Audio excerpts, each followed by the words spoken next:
बिहार में ईसी की नई एडवाइजरी जारी। मीडिया के प्रचार प्रसार पर क्या लगेगी रोक?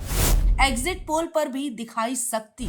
नियम तोड़ने पर होगी कानूनी कार्रवाई। निर्वाचन आयोग यानी ईसीआई ने बिहार विधानसभा चुनाव 2025 और संबंधित उपचुनाव के दौरान प्रचार समाप्ति के बाद की मौन अवधि यानी कि साइलेंस पीरियड में एग्जिट पोल और चुनावी संग्राम पर प्रतिबंध को लेकर एक नई एडवाइजरी जारी की है।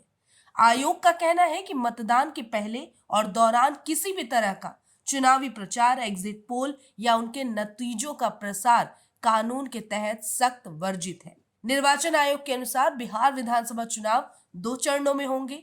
पहला चरण 6 नवंबर 2025 को और दूसरा चरण 11 नवंबर 2025 को होगा। पहले चरण के लिए प्रचार 4 नवंबर और दूसरे चरण के लिए 9 नवंबर तक ही अनुमति है। इसके बाद मतदाताओं के निर्णय पर प्रभाव डालने वाले किसी भी तरह के प्रचार प्रसार को रोक दिया जाएगा। जनप्रतिनिधित्व अधिनियम 1951 की धारा 126(1)(b) के अनुसार मतदान क्षेत्र में 48 घंटे की मौन अवधि के दौरान टेलीविजन, रेडियो, केबल नेटवर्क और अन्य इलेक्ट्रॉनिक या प्रिंट माध्यम पर किसी भी प्रकार की चुनावी सामग्री या विचार या अपील नहीं दिखाई जा सकती। इसका उद्देश्य मतदाता के स्वतंत्र और निष्पक्ष निर्णय को सुनिश्चित करना है। वहीं ईसी ने यह भी स्पष्ट किया है कि टीवी, रेडियो चैनलों और केबल नेटवर्क को यह सुनिश्चित करना होगा कि मौन अवधि में प्रसारित कार्यक्रमों में पैनलिस्ट या प्रतिभागियों के विचार या अपील शामिल न हो, जिससे किसी पार्टी या उम्मीदवार के पक्ष में